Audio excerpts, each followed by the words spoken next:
Good evening. Welcome here at the IDM, dear excellencies, dear representatives of the diplomatic corps, dear ladies and gentlemen, dear colleagues. It's my great pleasure to welcome you to the first event in the series of the Erhard Busek Ambassador Talks. We commence it with a very timely topic, namely ability to act in turbulent times. How do we keep the EU on track? I, of course, would like to particularly welcome His Excellency, the Ambassador of the Republic of Germany, Vito Cecere, welcome, and His Excellency, the Ambassador of the Republic of Slovenia in Austria, Aleksander Geržina, very warm welcome, who tonight will be sharing their insights on how the EU member states can stand up to current challenges. But before I will hand over to our distinguished panel, let me tell you a couple of words about the Erhard Busek Ambassador Talks. We named the event series in this way to honor the memory of Erhard Busek, who was the chairman of the Institute for the Danube region and Central Europe, as well as the former Austrian Vice Chancellor. We at the IDM believe that this event series represents his lifelong mission and the values he stood up for.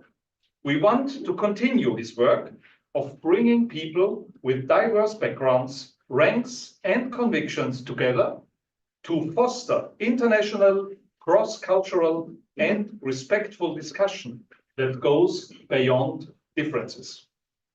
Through this series, we intend to invite ambassadors from the Danube region and Central Europe to take center stage so they can bring the official perspectives of their countries to a broad audience. However, we do not want it to be just a lecture. We want a dialogue. This is why we encourage our audience to use this unique opportunity and engage in conversation with our ambassadors. Erhard Busek had genuine interest in his conversation partners regardless of their rank. We do hope that we can continue this spirit within these walls. As I have already mentioned, the topic of today's event could not be more up to date. There can be no doubt that we live in turbulent times. This calls for fresh impulses to face unprecedented challenges. But we also need to find new effective solutions to challenges which have not been overcome over the past years or even decades. We need to find a way out of the stalemates and unfulfilled promises given to countries in the European neighborhood.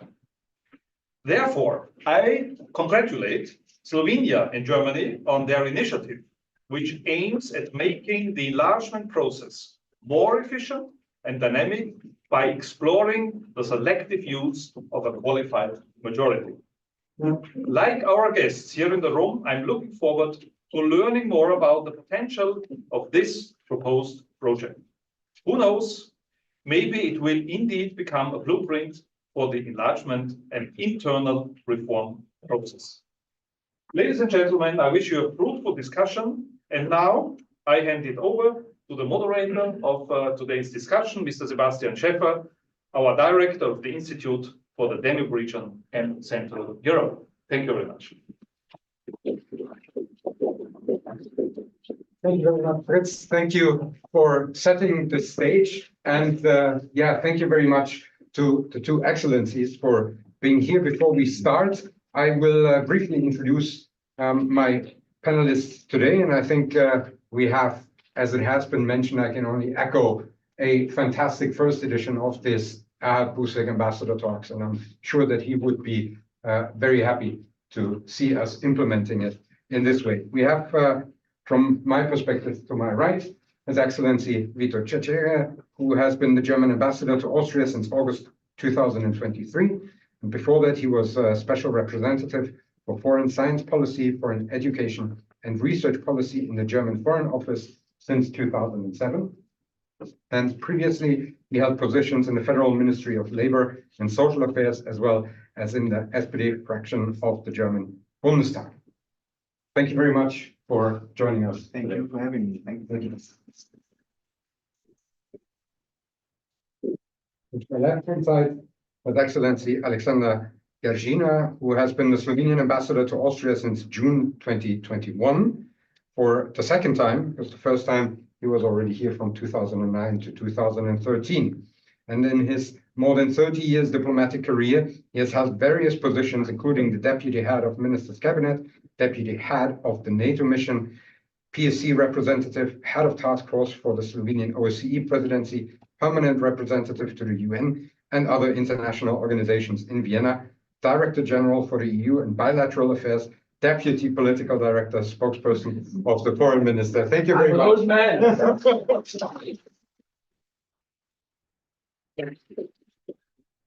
I think this, of course, makes both of you the excellent experts to talk about this wonderful initiative that has been mentioned. I would invite Your Excellency to give a short impulse, not only about the initiative, but in general.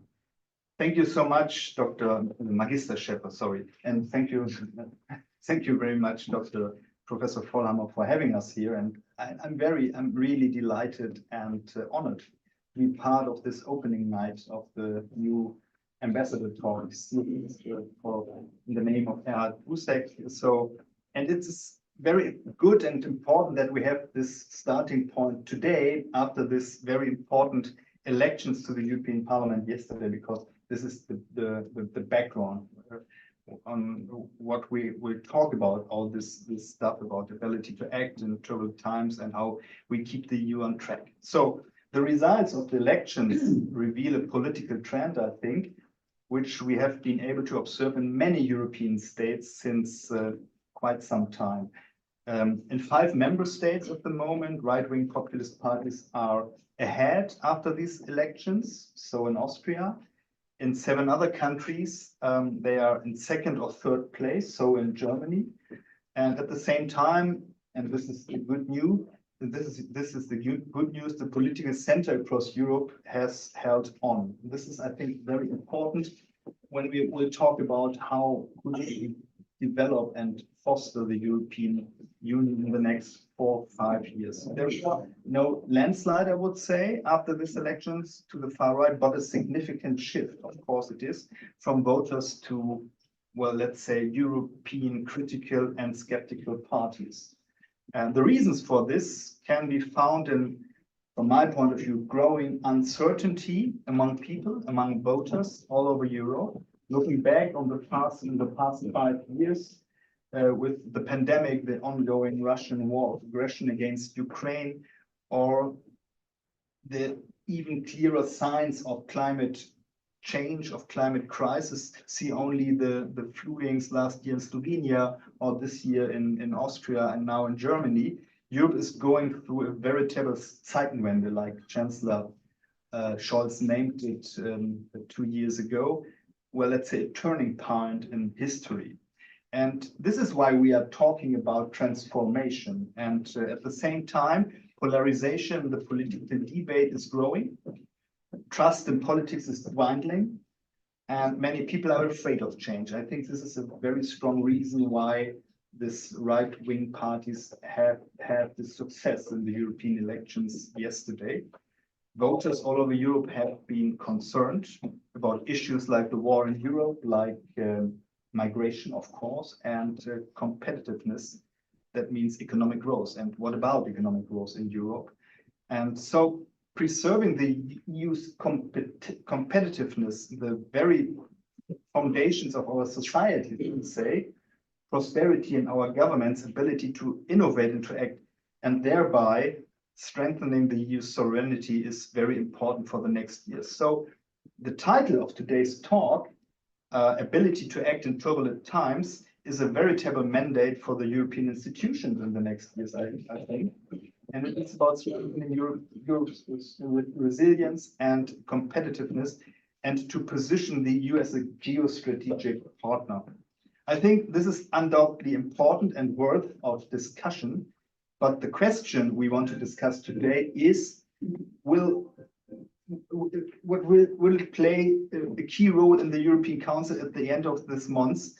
How do we can reform this EU to face these challenges and to develop a good way to be active and to be able to deal with all those challenges? Its institutions, its decision-making processes, and once it have been enlarged by a maximum of 6+3, the 6 Western Balkan countries plus Georgia, Moldova, and Ukraine. This is the question we have to face. And so I think it's good to discuss this after the European elections this day. So do we even need to discuss reforming the EU? This is a question you might ask not only here in Austria, but also in Germany. Should we not first take on board the new member states, then see further as some EU member states see it?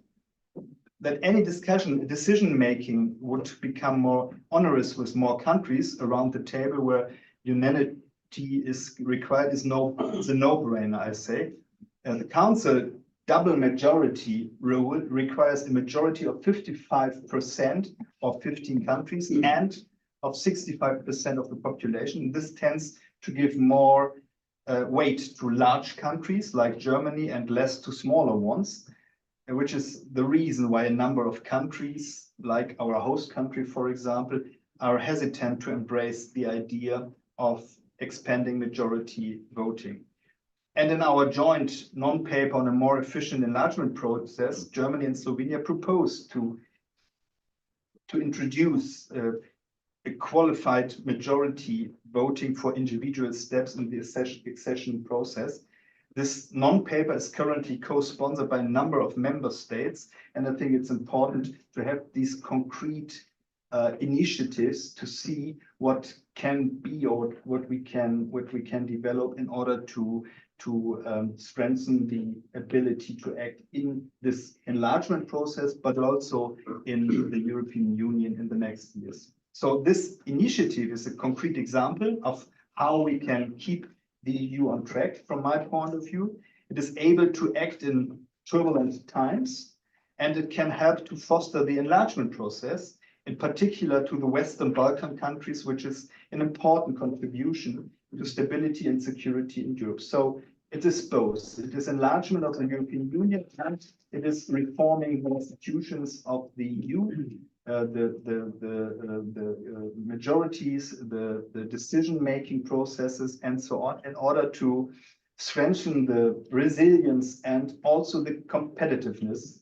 of Europe in a very, well, let's say, in a new environment of security and new threats we are facing at the moment. From this point of view, I think it's important that Slovenia and Germany have taken this initiative, and I think it's a concrete example how it can work. Thank you. Thank you very much. And I invite, of course, also His Excellency to give his introductory remarks before we go into the discussion.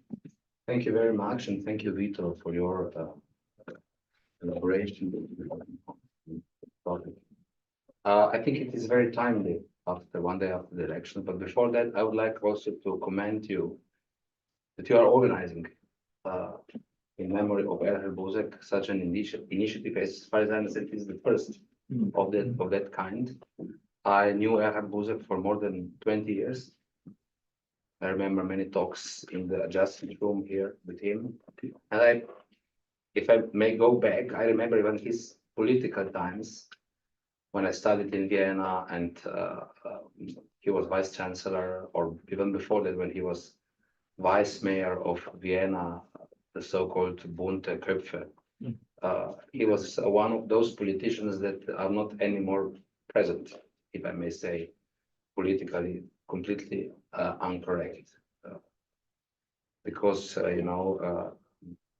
addressing the issues right at the center, not having some deviations, and he was also instrumental for the Slovenian independence back in 1990, 1991, but they were not everywhere and at that time grand coalition for the recognition of Slovenia. He was together with former foreign minister Alois Mock. He was one of the most instrumental Austrian politicians to and of course, last but not least, Germany, who were most supportive of the Slovenian independence. On the issue itself, as I said, it is very timely. And of course, you know, these debates on how to reform the EU and when to reform, more or less are showing always somewhere on our tables. I remember being in Brussels in the 90s. We had a completely another picture of the EU. Everything was in kind of positive spirit, positive preparation. Europe whole and free a few years after the fall of the Berlin Wall. Eastern countries, candidate countries, soon to become at that time immediately to enter into the European Union. Nobody asked wrong questions at that time. And you know, there was a bad consciousness in the West because of the Soviet occupation of the East. Eastern countries wanted to speed up their accession into the into EU and NATO, and this was kind of a moment that is very rare in the history. Of course, the candidate procedures and negotiations went relatively quickly. Some would ask that the enlargement with the Eastern countries into the EU was too fast. Seeing now in retrospective the difference and the divisions between East and West in the European Union are, to my opinion, that this is the most dangerous thing that could happen, apart from the extremist right that we have now in a number of EU countries. But you know, we had these elections yesterday. Funny thing is that the funny thing, it's not funny, but it is a fact that the most successful and extremist right-wing parties won in the western part of Europe. Not that much in the eastern part. We have some usual suspects in the eastern part, but if you compare them to those parties that won yesterday, I think you cannot compare it. So I believe that political elites in the European Union, especially in all member countries actually, would probably have to ask themselves what is going wrong. And before sitting again at the table and discussing the new reforms and so on, probably they will start to think to talk to ordinary people. I think that in the European Union, because of all the crises we had since the financial crisis in 2009, and then we had the migration crisis and Crimea and COVID and I don't know, Ukraine and so on. So European Union is in a permanent crisis mode.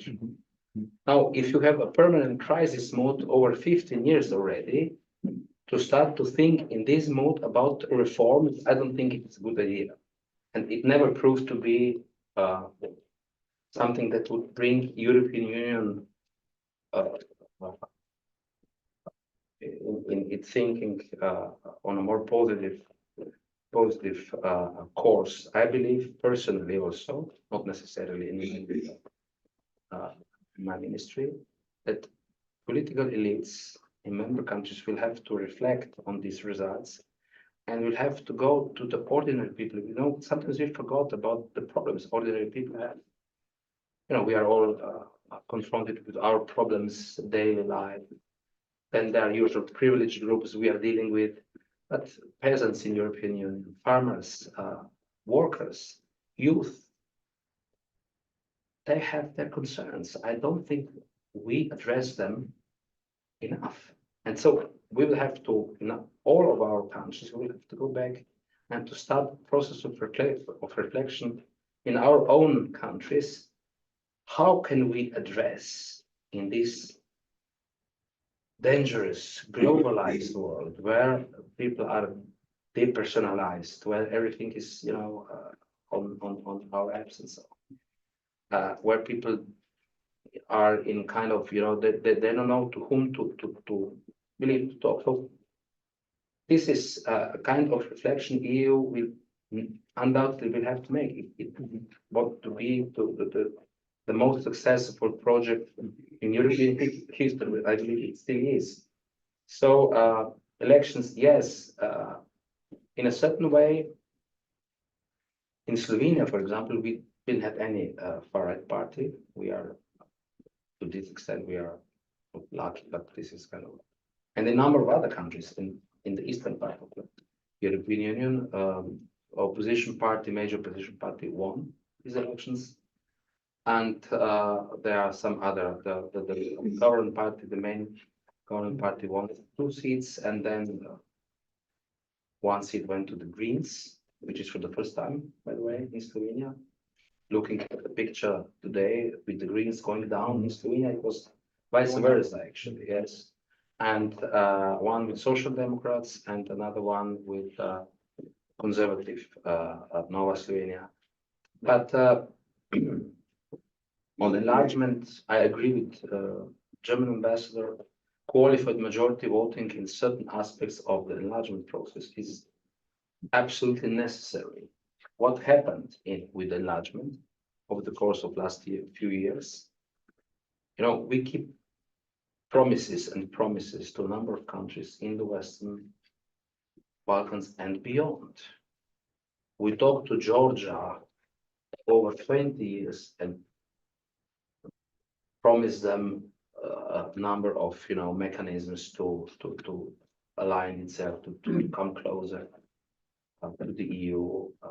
Look what happens now in Georgia. So we should be aware of loose promises. Or North Macedonia, another example. Now it turned to be again after these elections to be again pro-nationalistic. So the pro-European factors are out of the government, out of the presidency. And what happened with North Macedonia is instrumental how the EU should not function. This country changed after almost 30 years its constitution. On the perspective that it started to negotiate accession talks. What happened? Then another member country was coming. They were saying, no, we don't want North Macedonia to start because we have this, and this. So if we want to keep European Union as a continent which is at peace, and I think this is the most important thing, we will have to stay to our promises. We cannot, lose one. North Macedonia was one of the most progressive countries when it comes to the alignments and the CFSP and so on with the European Union. And now, where are they? In Bulgaria, you have every 2 months new elections. Every time the elections are happening, there's more pro-radical parties are on the winning part.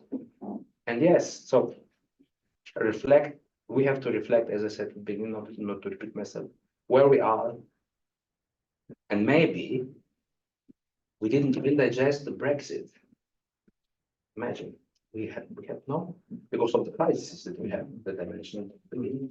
We don't have time to digest Brexit. What happened when UK left? I think this is a big loss for both of them, for UK especially, but also for the EU. So maybe it would be good for the European Union, and I finish with that, to go back to the roots. Why was the European Union established, or the European Community? To bring peace and prosperity back to the European continent. And we have this now. But we are more and more, we have more and more normative laws, and so maybe this is the time now to rethink our position and to have this final goal before our eyes: peace and prosperity. There is no peace without prosperity, and there is no prosperity without peace. And this must be still red line for all us in the Union. Thank you. Thank you very much. I would come back, of course, to the parliamentary elections that happened over the past couple of days. But first of all, I would stick to the proposed initiative. And here, especially, I mean, one of the things that also, I think, historically were together was deepening and widening. So when we had enlargement, we also had reform. And I think we sort of stopped that and decoupled that for whatever reason. And it's interesting that you mentioned Brexit, because I think that would have been a good moment to actually also reflect what would be needed. What is the also institutional lesson from it? So now you propose an institutional reform in order to enable enlargement. We can see that at the current process that is not codified. It's more or less a habit that has been grown over the years, but we have a possibility of almost 75 vetoes in the course of before a country gets the candidate status and then ultimately joins. So one of the proposals that you make is this qualified majority that is used there. And I would be interested in what was the reason that you brought, first of all, this initiative out of your two countries, and then also, of course, where are we with this initiative? Who else is participating, and what are the prospects here? Maybe if you want to start. Well, the reason is progress, because we need this progress. As Aleksander said, we have made all these promises to the Western Balkan states, for example, for years. And we see that the enlargement process is very, well, let's say it's a little bit sticky, and we can see that we need some new initiatives to foster it and to support it, because of course we are in a different security environment at the moment here in Europe, and therefore it's from my point of view, it's for the European Union, not only for the Western Balkan states, for example, but also for the European Union. It is a geostrategical interest to foster this progress. And it's right what the ambassador of Slovenia said, that there were made many promises since years, for years, and therefore it is now the situation to have a new, well, a leverage, something like this, to foster this process of enlargement and to have a real perspective for those countries, because we see that there could be backslashes in a political way when there were elections during the last years. And so I think it's the right moment, if it is honest from the European Union, to open itself for this new member states to get a new ways. And this proposal does not mean to have a qualified decision or a qualified majority decision or voting at the end of this progress. It means that we should be more flexible to open new clusters of negotiations, new clusters of dossiers, if there are some points where, for example, the candidate states have made progresses to be or to come in the situation to get the next step or to go to the next step. We should answer this by well, a much more easier way to get into this new negotiation chapters. And this was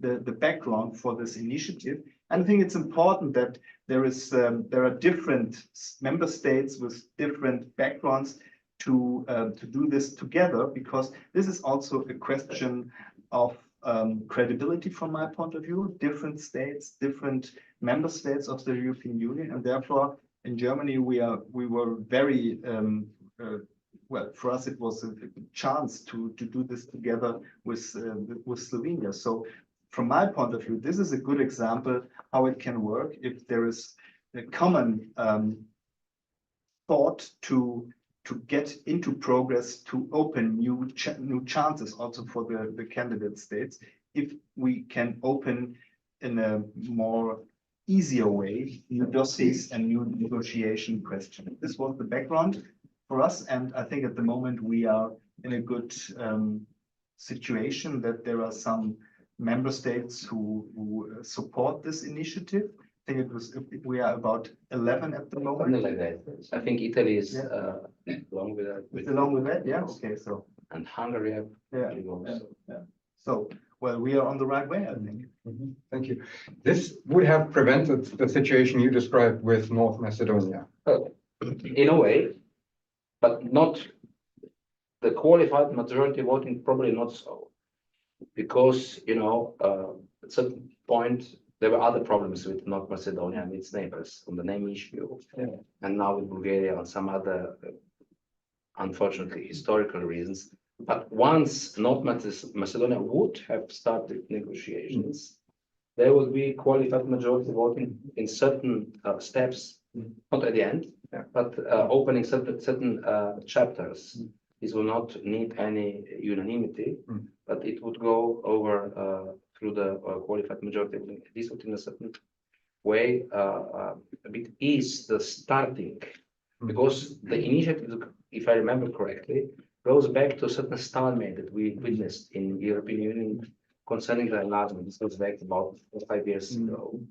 France being very hesitant on enlargement, President Macron towards his end of the first term as president, if you remember.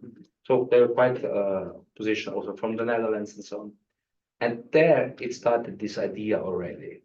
And yes, this is something with which we in the Union can make certain things easier for the candidate countries. But it is also true, we didn't mention this yet, that you have candidate countries and you have candidate countries. Not all candidate countries are the same. I remember discussions 10 years ago, 11 years ago with Serbia, also on such occasions and in the EU, where we were on the side of Serbia to give Serbia accession negotiations, with the reasoning that the country will start with the democratic processes, human rights, freedom of media, and so on. And what happened? We gave Serbia candidate status. They started accession talks, but the process went then in the other direction. So, in order to help with these accession negotiations and candidate status to be a trigger for the democratization, it proved vice versa.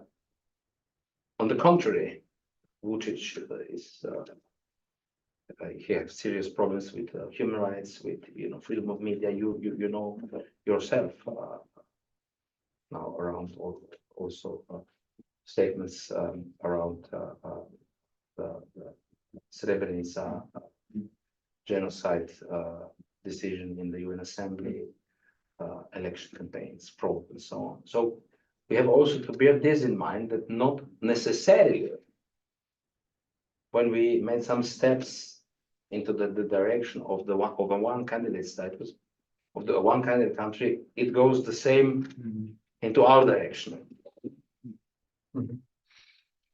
Thank you. I think we, of course, cannot talk about enlargement without talking about what happened in the elections over the past couple of days. You have already mentioned that there is certain countries that experienced a rise of the far right, but you also mentioned the center is holding. This is the headlines that I read.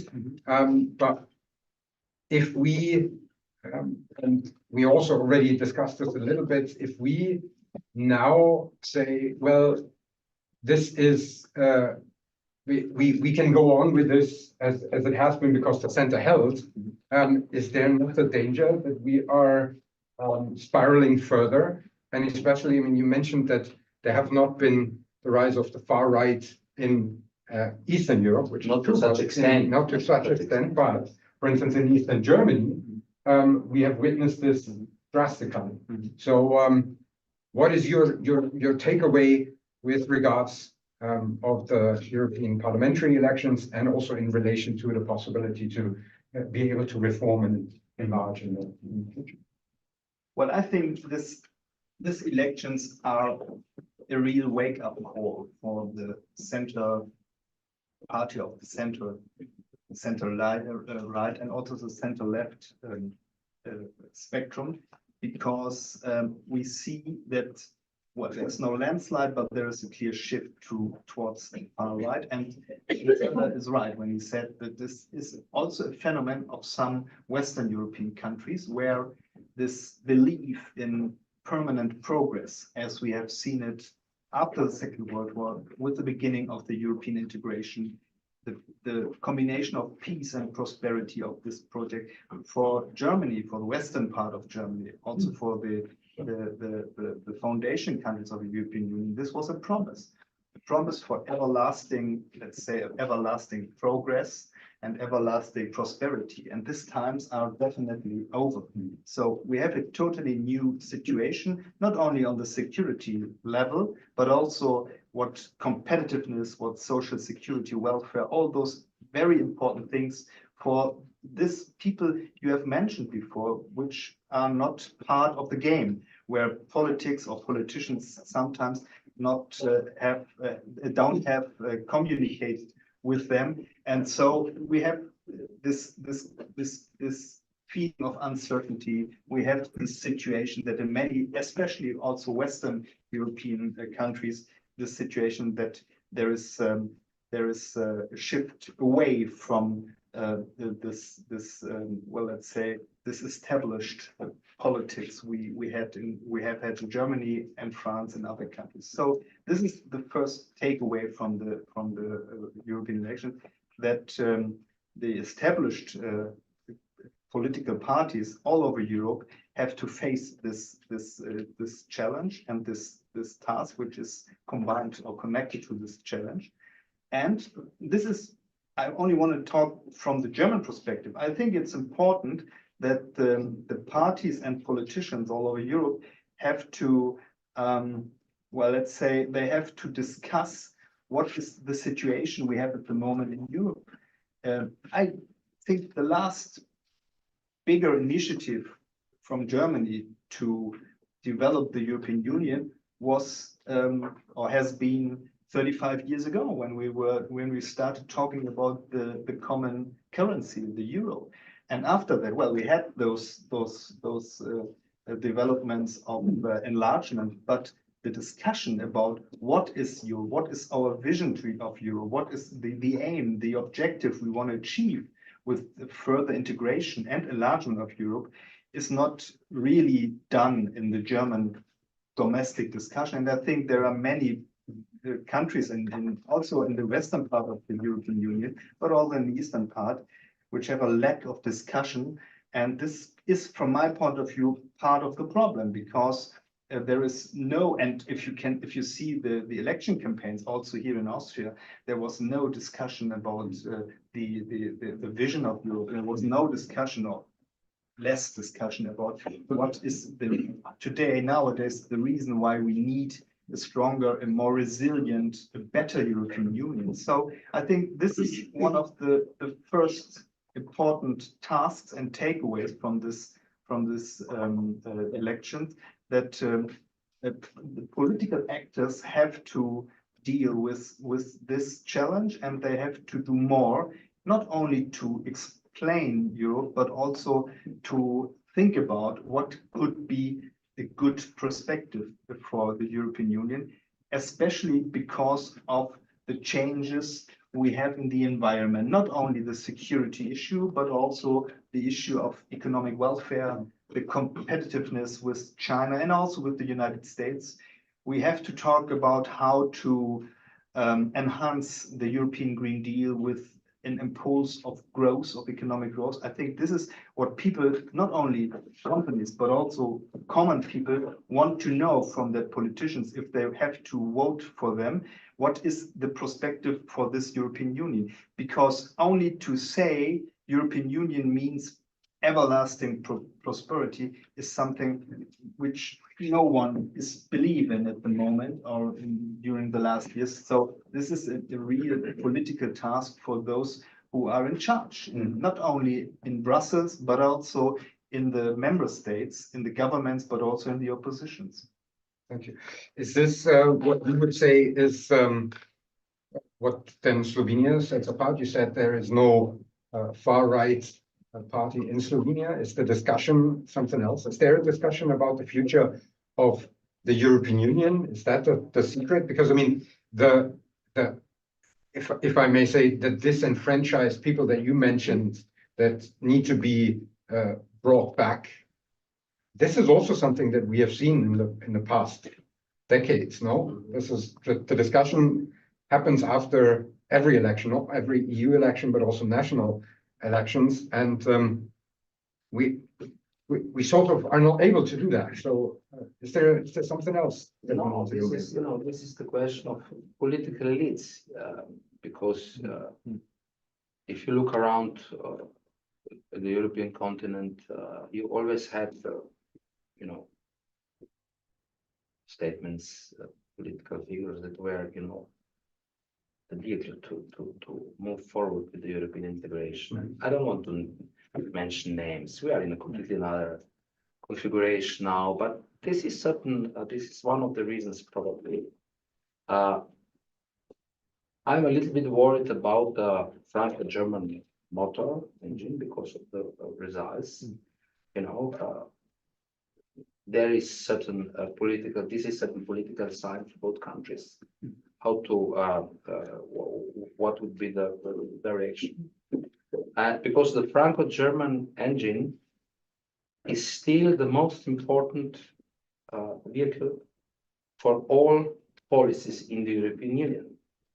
And I'm very happy that President Macron and Chancellor Scholz met the other day in Mannheim in Mülheim.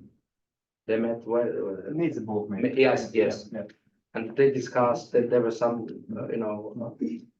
different views on certain issues, also on the Ukraine. And I believe this is now both countries have results as they had yesterday. We will see what this will bring into the political arithmetic in all France and Germany. France will go to early elections. This is the usual, practice. All French presidents always made, if there is something wrong, they go to early elections, or they change the prime minister. But now it seems for President Macron was actually right with his decision, because he can now save a bit time how to respond to the elections, the election results, and what I am worried a little bit is that when speaking about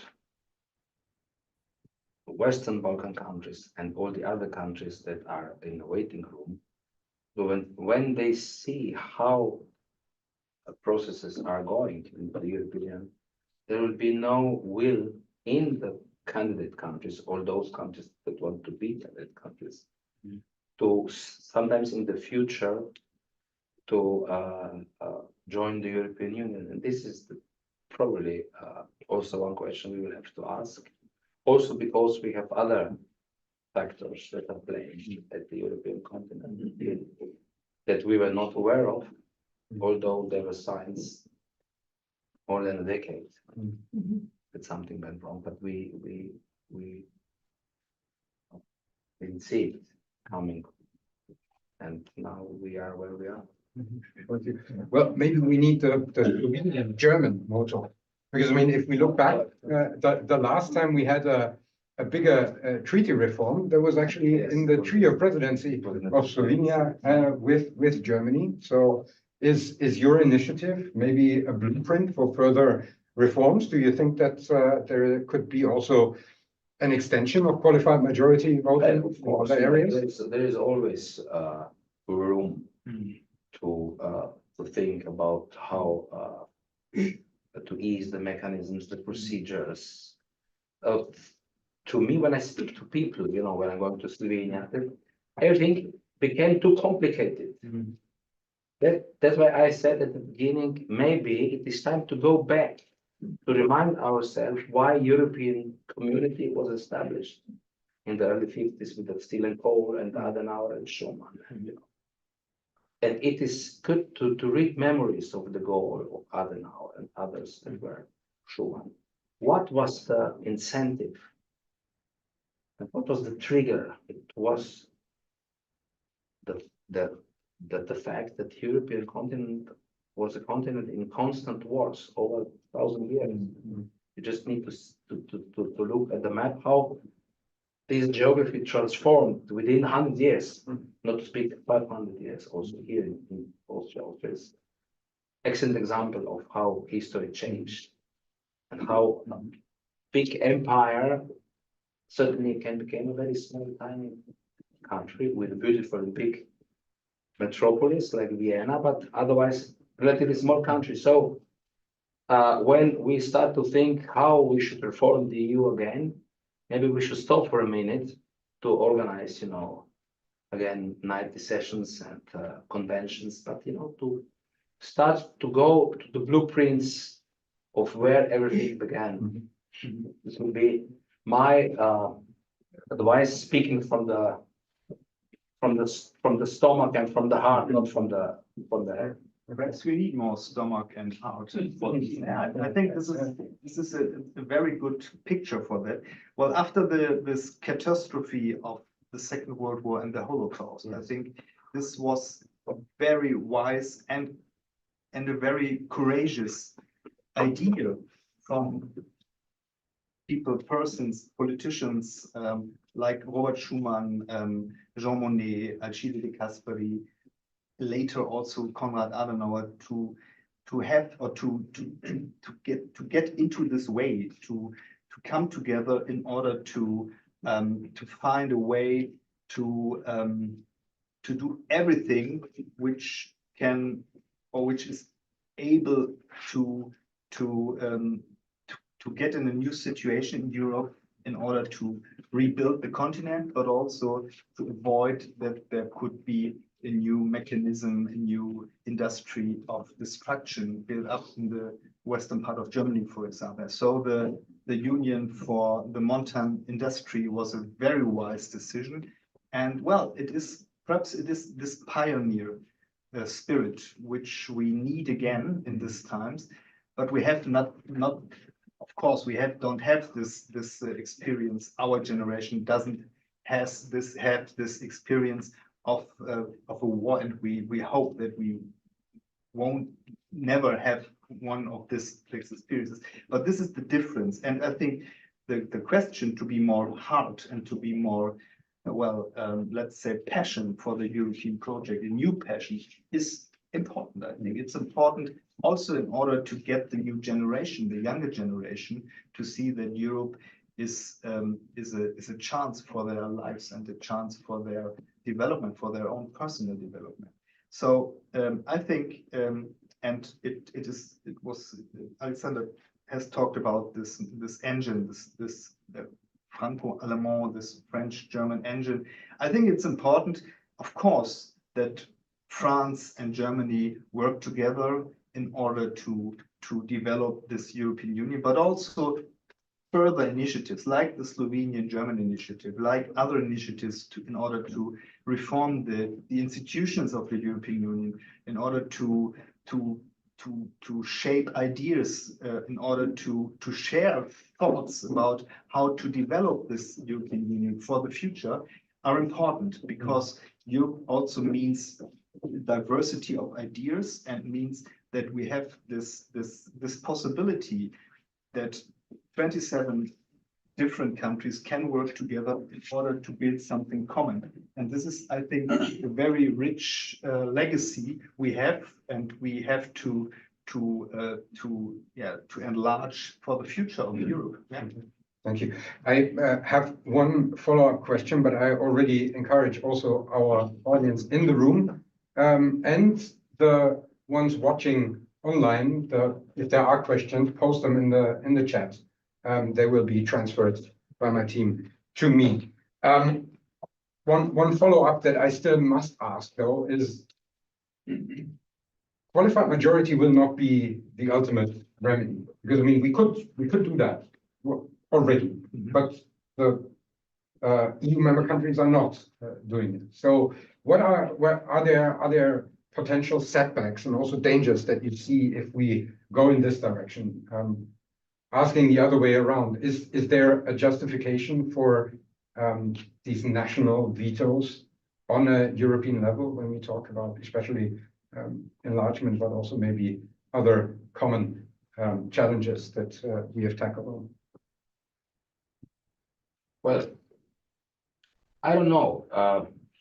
So one idea why we started to think about introducing qualified majority voting was also that when EU will be 30, 32, 36 at the very end of current group of candidate countries, you cannot imagine that all those countries would always have a consensus on certain issues.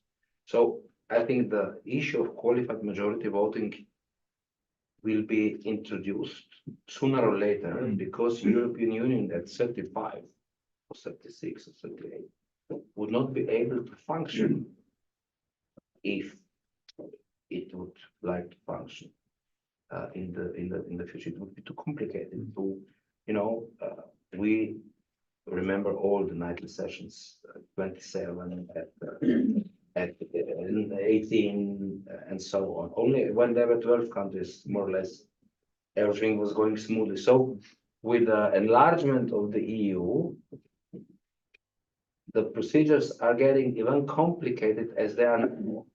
And I mentioned to you that when I talk to people, people are, wondering that they do not understand anymore what the European Union is about.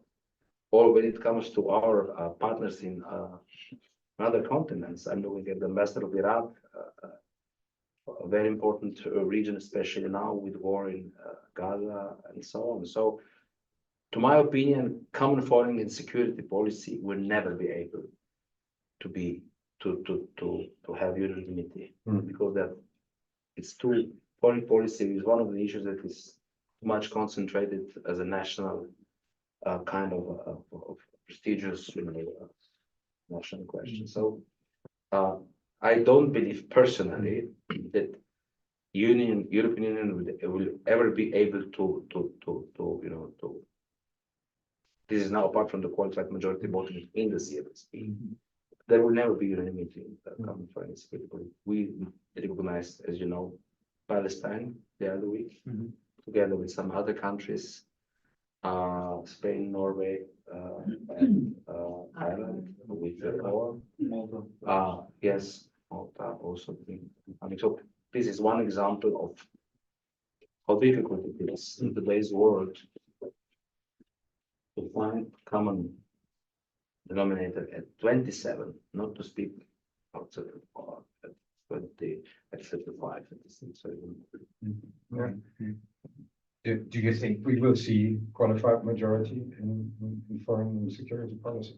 No, I don't. I agree with Aleksander. I think this is a very difficult issue for national leaders, for policy, for politicians, and for political. That does not mean that we should not try to find a consensus on special issues, for example, how to organize a common European or EU defense system, for example, if we have a common threat from other parts of the world. But I think that we should be in a discussion about that, and we have to find compromises.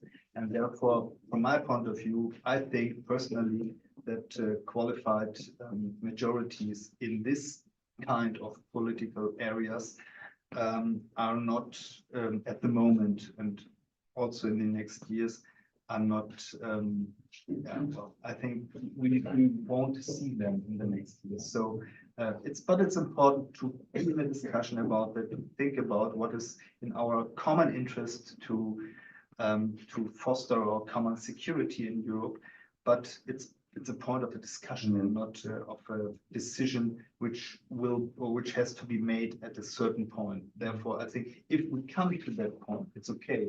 But to have a system or something like that, qualified majority votings in this area, because this is part of the arcane area of every state, you have to see that everyone has its own interests, its special interests in that area, and therefore it is not, from my point of view, it's not part of the aim to have common European security. We have to be in a discussion, and we have to think about what can we do together and what not. Yeah, although I mean, if we look back in history, we had a situation where 9 countries had a problem to agree on, for instance, the common agricultural policy, and then there was a deadlock until we introduced qualified majority. So even 9 countries can be a challenge, and it doesn't have to be unanimity all. Definitely. All right, so this would be the first possibility to ask questions, if there are any in the room. Otherwise, I will continue.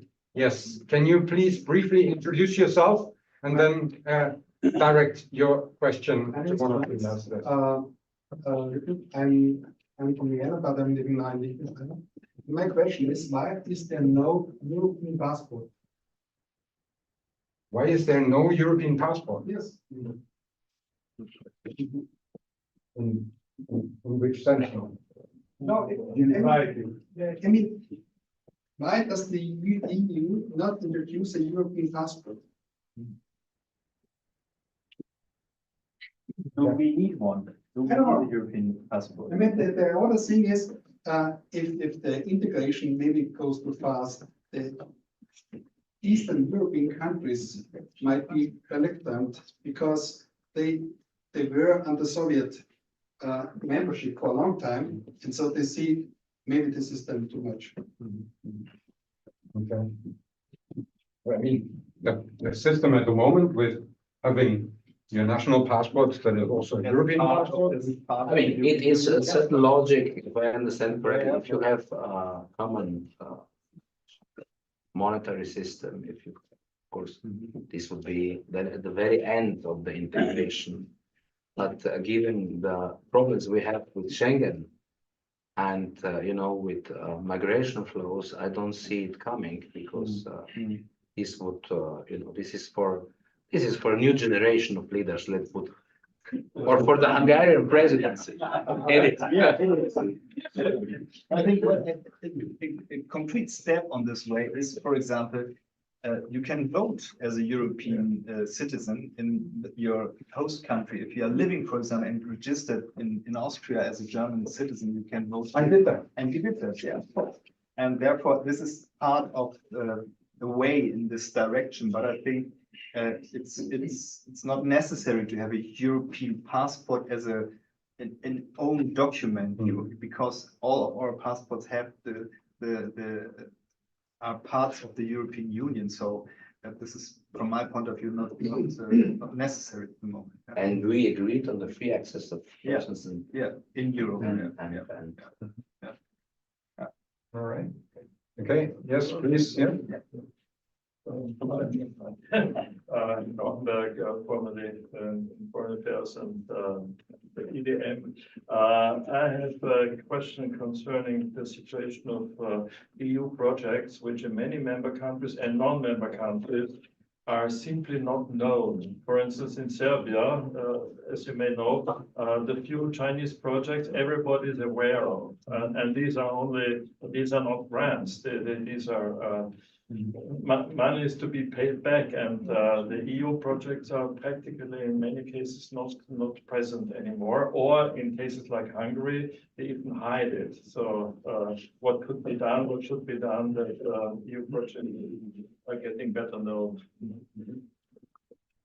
Well, this is the problem of the visibility of the EU. And I agree completely with you. This is one of the things we will have to address. But, you know, this is the old problem. The EU is the biggest donor of the Palestinians. Anybody knew how much money the EU invested in the Palestinian territory over decades? So this is the problem of, you know, bureaucracy to a certain extent, and the complication of mechanisms that everything is done, you know, as in a kind of a routine. You file this form, you will fill in about the project, and then will give you the money for this and that. And then this is going automatically, and there is no controlling mechanisms how the money is then really spent. For example, in Serbia, I could imagine it is spent in the different directions. But this is one huge problem of because European Union does so many things, you know, with money, without money, with its presence, but nobody knows because, you know, it's somehow omnipresent. Of okay, the EU is there, fine. Let's see who else is there in the room. And this is the biggest problem. One of the biggest problems that we have with the union. Is this Brussels' fault, or is this also maybe a miscommunication from the member countries? Well, I would think both. Well, if you have an infrastructure project, for example, in the northern part of Germany, let's say, and there are sometimes you have this display where it's written down that this project is financed or is supported by the European Union. So perhaps we have to do more, not only Brussels, but also the member states or the regions, or also the smaller entities which are which have the advantage of this. They have a new road or something like this.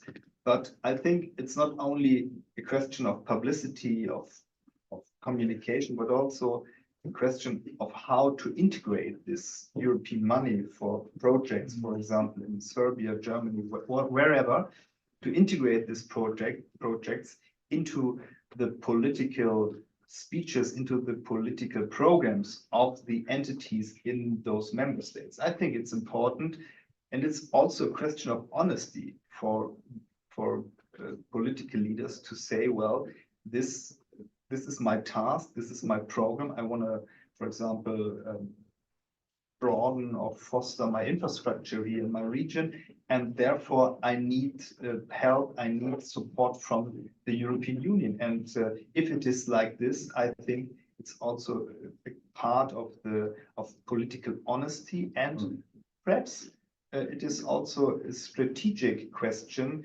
to name it, and to not only to name it, but also to work with it in a very productive way, that Europe is part of the solution of a problem I have in my region, for example. So I think this integration of European policy, of European support for the member states, for the regions, while we have this force of for social things and for regional development, and so we had it in the past, and we have it also. This is, I think, where Europe and the European Union works for the people and for those who need the help of the European Union in their environment. So I think it's not only a question of communication, but also a question of an honest political program and the development of such a program. Yeah. Thank you. I will come back to questions in a minute, but I wanted to also now that we talk about how to improve and maybe use the opportunity to learn from best practices when it comes especially also to enlargement. 20 years ago, we had the biggest enlargement of the European Union in its history, and Slovenia was quite a front runner. They were the first to hold one of the presidencies in the new trio form. They were the first to introduce the euro. they were the first to introduce Schengen. So there were a lot of firsts, which then means, okay, you know how this is done. And is there something that you would say 20 years later in our process would be the necessary steps? In the process of the future enlargements, Western Balkans, and of course also with our three. Yes, as I said already before, the situation was different, and the awareness of joining Europe and abide to the European rules was different, and I have to say this, have been gone quite quickly. Before we started to negotiate at the beginning of with some problems with some of our neighbors before, but we managed this.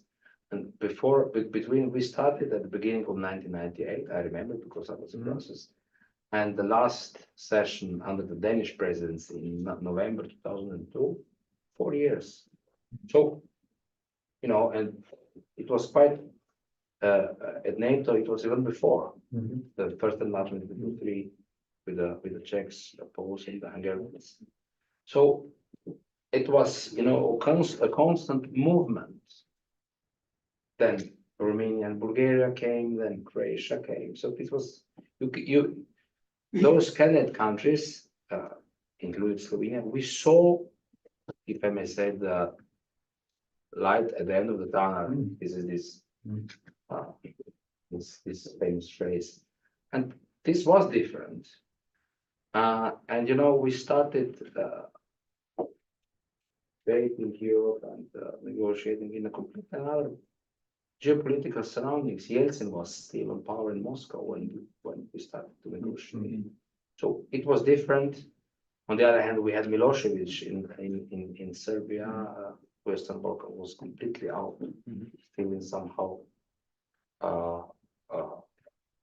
embroiled in Balkan wars. We had a Dayton Agreement just signed 1995, and they slowly were coming back to peace and so on. So I think this was quite instrumental, and we had a luck in Slovenia because of the political elites at that time. I have to say this, that were aware of the importance to go to become members of EU and NATO as soon as possible, because we were coming out of Yugoslavia, seeing what happened towards the end of the 80s and the beginning of 90s. So this was, we had huge support among public opinion for both for NATO and the EU, and this was, in our case, it was a bit different because we had this experience. Other candidate countries had not, but the others had the experience living under the Soviet occupation, which we never had in Yugoslavia. Yugoslavia was never part of the Soviet bloc. Living in Yugoslavia was different, was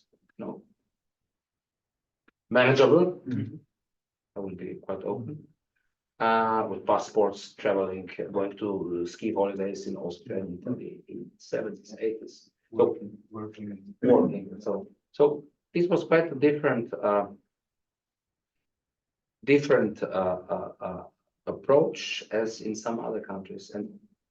And if you compare it with today's situation, I said at the beginning, EU is 15 years in a crisis. So I think we will first have to wait to resolve all the crises we have around us, and then probably to see where we go. Okay. We recently did an analysis here at IEM looking at how long the negotiations took in all enlargement rounds before. And the longest time was with Portugal, 77 months. The shortest time was with the UK, 12 months. And then but the UK failed to come into the EU 2 times because of the French veto. Yeah. But then when they started to negotiate, it was very quick. Also Austria, also Finland, also Sweden. Of course, we are now negotiating, for instance, with Montenegro, almost twice as long as we have been negotiating with Portugal. And Montenegro is very small, Yeah. relatively easy country. So it's, I mean, historically, it has been long, but also short, because both was before the European Union. So why does it take so long? Well, perhaps because the background is different. I don't know really. I think this is part of the problem. We talked about that, or we discussed it, that there is a promise, and Europe has to stand with those who were promised to be part of the European Union, and therefore this is the problem. And we try to foster this process of negotiations, especially with those partners in the Western Balkan, because we have an interest in Europe to get them into the European Union because of different reasons. And perhaps it is because when we negotiated with Portugal in the 70s, 80s, and they became member of the European Union, this was a different time. It was a time where we had this situation of the differences between Eastern and the Western part of Europe, and we had another or different security situation in Europe. And this could be something, or this could have been something which was part of this negotiation process with Portugal in that time. And now we have a more open European Union, and we have different questions to solve, especially with those partners in the Western Balkan set. But it's the point is that we have to do something in order to to make our promises reality for those partners who are waiting for a sign. And therefore, I think it's good to have, for example, also such initiatives like Slovenia and Germany have done. But or to not, and to say to these candidate countries, sorry guys, Okay, yeah, we will finish at 28, but not Yeah. to, Yeah. as with Turkey. yeah, Turkey is candidate country for 60 years. right. Yeah. Imagine. Yeah. And we are still doing as we are good guys, and as the Turkey will be the next EU member, it will be. But we should be frank and honest to our partners, allies, as Turkey is. And the missing guys will not work. Circumstances change, but we cannot, just keep talking and talking and talking and talking. Each new commission, we have new promises and we should stop with that. Yeah, I think, I agree. We have to talk about changing circumstances. Yes. We have to be honest, and we have to face this new reality. And I think everyone is looking at this, and everyone knows that there is a change in the criteria, for example, or change in the background for being part of the European Union. For example, the example of Turkey. Yes. And therefore, I think it's a question of political honesty to say it louder. Yeah, of course. And political courage. And yeah, of course, yeah. Okay, thank you. So we have a question here. So thank you very much. My name is Christina, and you have elaborated on the disillusionment that the Western Balkan country societies experienced in Europe. And they also came to the conclusion, as I've talked to some of them who are coming from those regions, that it's not their progress or reforms in their institutions, for example, but it's very much a political decision whether they can join or not. And they now see that the far right is gaining, the rather protectionist far right is gaining momentum in Brussels and also Europe-wise in the domestic parliament. And maybe these countries start or continue to look for other allies different from the European Union. And bracket open, it's not allies, but I've heard the term role models different from the European Union. And what these partners can be, it has been touched upon that it can be China economically, but maybe latently, they also looking for new allies in the military and political realms. And I think it would affect the European security negatively on the long run. And how can it be addressed? And at least how can we keep an eye on what is going on in the region if we totally switch our shift our attention away from them. And they even start to lose trust in ever joining this European Union. Thank you. Continue to engage. This will be my advice. To continue to engage, to talk constantly, and to be present. In the countries of the Western Balkans, and to keep promises. But where we are with the promises, you see it right now. I'm coming back to the Northern Macedonia. This is really a sad story. This was a country, a NATO member, aligned 100% with the European Union, ready to start negotiation. And where are they now? The youth is going from North Macedonia. The nationalistic old guard is coming back, and so on. So this is kind of a question that I don't have an answer, but I believe we can address this issue in what I said before, to go with, now after the election, when we start again to to rethink about the future. This is part of it. This question that you put, this is a very right question, very timely question, but I don't have an answer to it. It took too long already now. With Montenegro, you mentioned, this country of 600,000 inhabitants, and we are negotiating with Montenegro how long? 5, 6, 7 years. And in the meantime, Over a decade. you have over a decade actually. Yes. And in the meantime, you have a retrograde process in the Montenegro, church, southern church, and so on. So, and this is part of the question we discussed before. How to be honest and to say, listen, guys.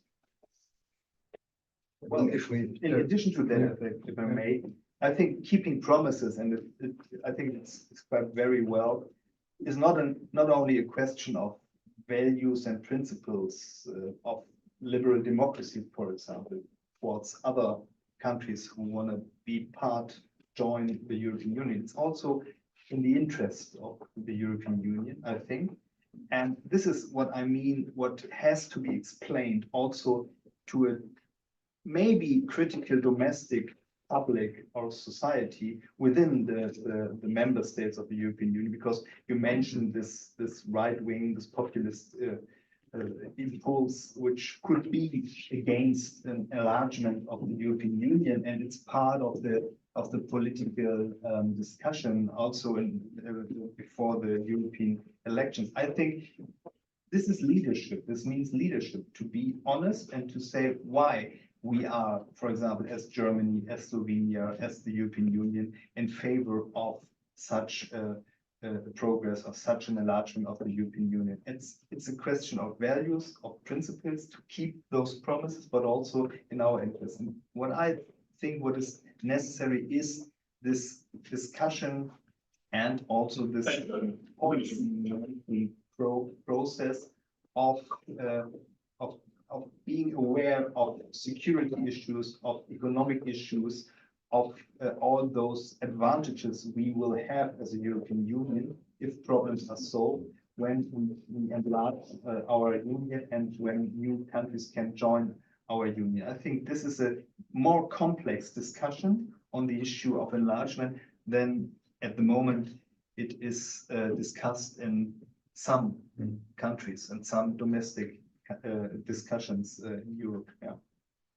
I think also that sometimes the perspectives are missing. As you mentioned, 600,000 inhabitants, Montenegro, but the overall 9 candidate countries, they have a population of around 69, 68 million inhabitants. That's exactly the same amount that the UK has, which means we were there. Of course, I mean, it's 9 more countries, but then your qualified majority suggestion comes into play again. And of course, there's a different economic. Yeah, it's a good figure. But still, think about it. Yeah. We have one more question in the back here. Yeah, Dear ambassadors, dear audience, speaking about enlargement of the European Union, I think it only makes sense if we have a common vision where we want to go, what's the way of the European Union. And what's right now happening is that media, and especially social media, is kind of dividing whole Europe in different opinions, and especially to mention is TikTok. For me, it's like a cyber gun, a cyber weapon that is slowly pushing people to a special direction of a political opinion. And the algorithm is so powerful. So I really wonder when the European Union is start to address this problem. And maybe there is a process already for this, that we are not living dividing ourselves, and then to be kind of a role model for other countries to say, yeah, we want to be part of this European Union and don't want to be influenced by the political Islam from Iran, from China with their own interests. Yeah, is there any process going on?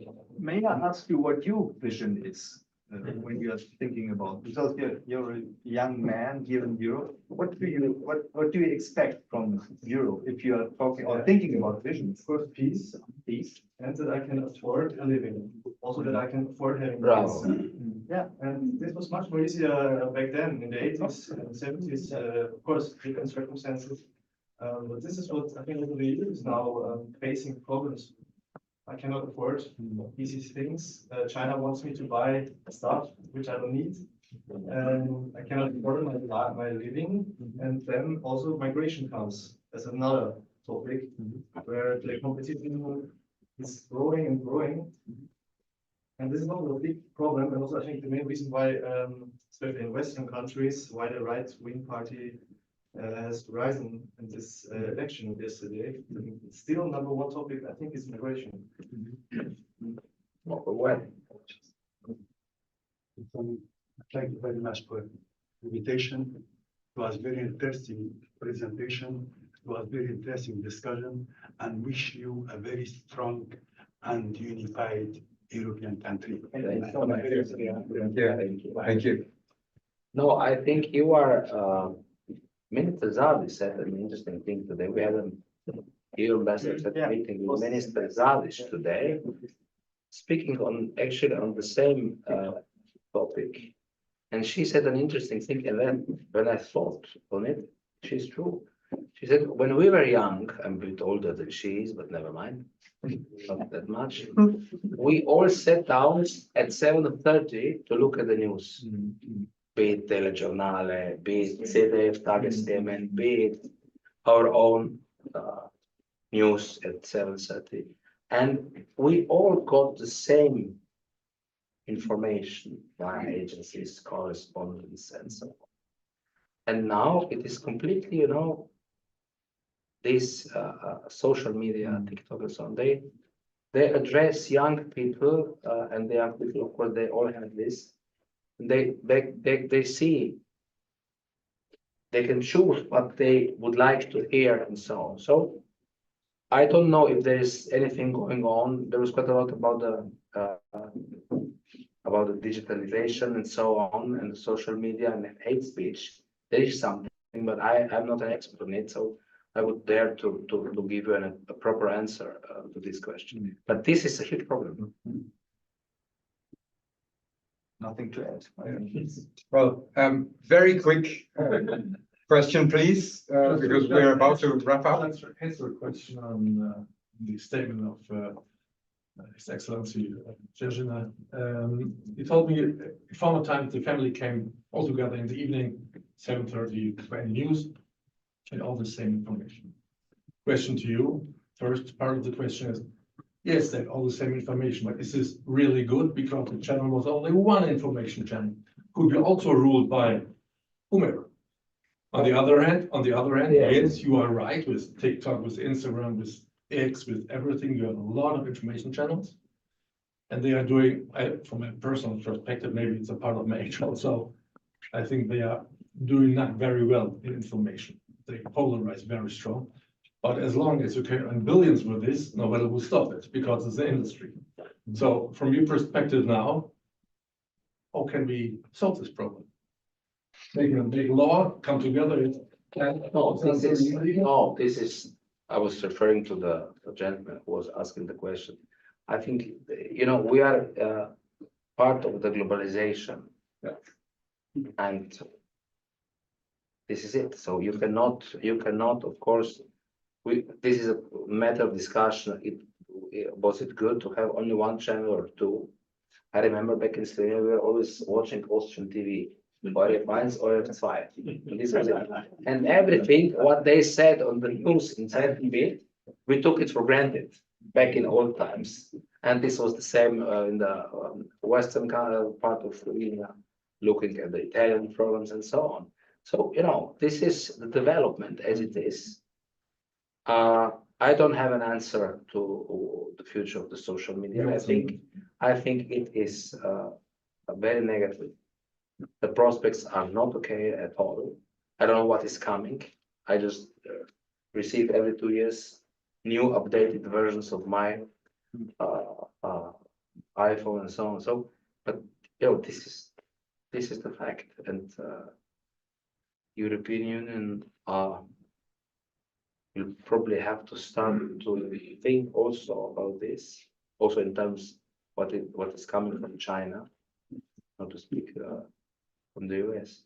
Well, actually, different views are the basis for democracies, and therefore I think it's important to have these possibilities to get fact-based information and to broadcast this. And therefore I think it's important to, well, it's a responsibility, not for the state, but for the society to have such media and such access to fact-based different information about what is going to happen in the world. So from my point of view, this is a strong argument for fostering such medias who are able to fulfill this criteria which I've mentioned before.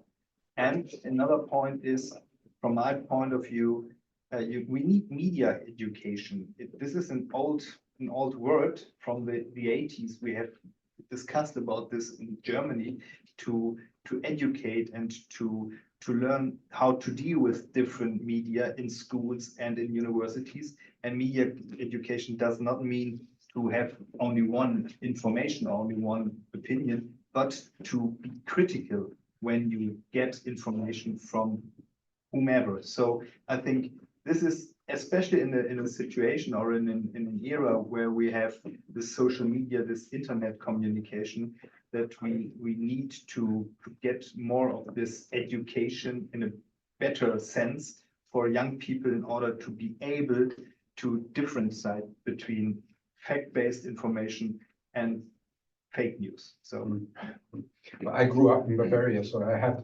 the Fact-based, only fact-based. Bavarian TV. Yeah. Then I had ARD, and then I had ZDF. Okay, so This was read the well educated.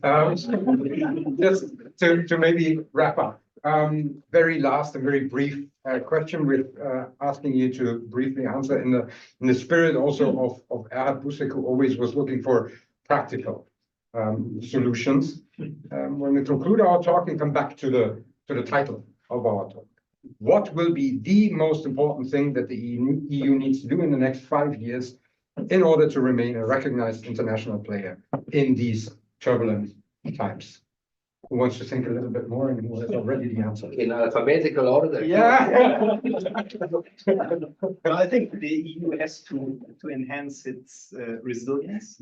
I think very concrete, the EU has to do more in order to enhance its competitiveness.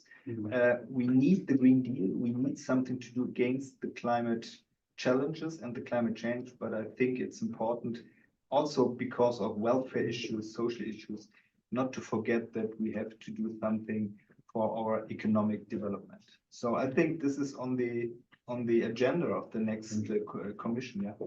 Thank you. I agree with Vito. Yeah. So, I think that we need a kind of what I said, to go back a little bit and to start to think where and why everything started, and to be aware that peace is a very precious species. Mm. So we have to see that this peace will continue, irrespective of our views and so on. But we have to be at peace in the European Union, because with peace we will have prosperity. And these things, as I mentioned before, are essential for Europe to survive challenges that lie ahead, also when it comes to the war on the European continent and some other calls we have to make. We have elections in the United States. Didn't mention that this would also be quite an important step. So to reflect a little bit why European Union was established, and to build on that. Thank you very much. A big round of applause for our. This has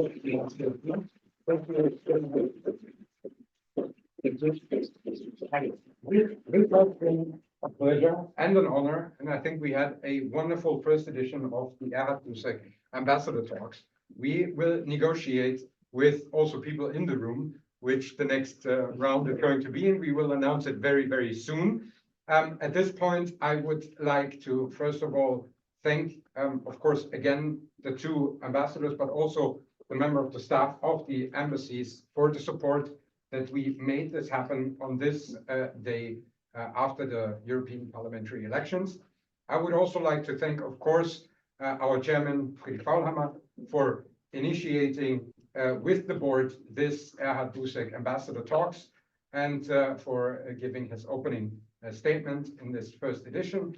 And then, of course, I need to especially thank Malvina Talik in the back, who has been coordinating everything from the IDM side, but also Kamila Bogdanova, who is supporting us today with the registration. And last but not least, of course, I would like to thank again the German embassy, who is now inviting us to have a couple of drinks outside. And in the spirit of Erhard Busek, we have bought Austrian wine. And I thank you very much that you have allowed us. Our relations are so tight. Yeah. We have to have a drink. Yeah. Wonderful. So thank you very much again. Thank you. Thank you.